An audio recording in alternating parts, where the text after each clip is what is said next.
改好，又到咗我哋大長噏嘅時間啦。咁咧，之前就同大家講過香港嗰啲校園嗰啲七不思議事件咧，即係我讀緊學校嗰啲七不思議事件咧。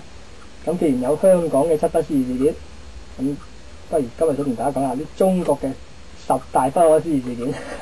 咁揾少少嚟講啦。首先第一個想講嘅就係喺啲所謂教育啊嗰方面啦，喺邏輯嗰方面啦。咁首先講講就係話，成日聽到人出嚟講話唔啱啦，爹親娘親唔及毛主席親唔好啦，爹親娘親唔及呢個皇帝親唔好啦，爹親娘親唔及呢個共產黨啊、國民黨親啊唔好啦，唔得啦。咁但係點解爹親娘親唔及孔夫子親就得咧？係嘛？好奇怪㗎喎，呢樣冇問題啦，絕對正確啦又。呢唔知咩理論嚟咧？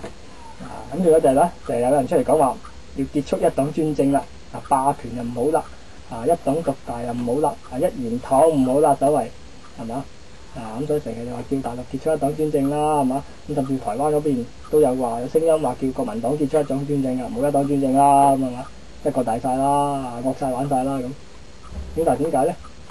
專儒就得係嘛？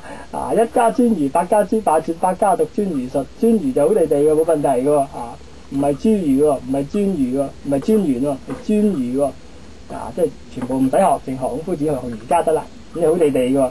呢啲係咪荒謬嘅咧？呢唔知咩邏輯嚟嘅？明白晒，原來唔係邏輯，雙重標準啊嘛。咁你專儒，我啲儒生有着數噶嘛，梗係唔會反對啦，係嘛？呢啲商人心態啊嘛，商人自講都係咁啦，有着數嘛，我唔反對。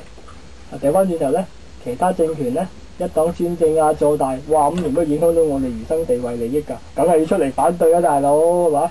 話你爹親娘親唔及毛主席親喎，仲有就係毛澤東嗰時誇過孔廟㗎嘛，你夠膽話梁永琛你都未死過嘅啫，會唔會係咁咧？我諗係啦。但係不可思議事件10大不可思議事件其中一個，中國嘅。多謝各位。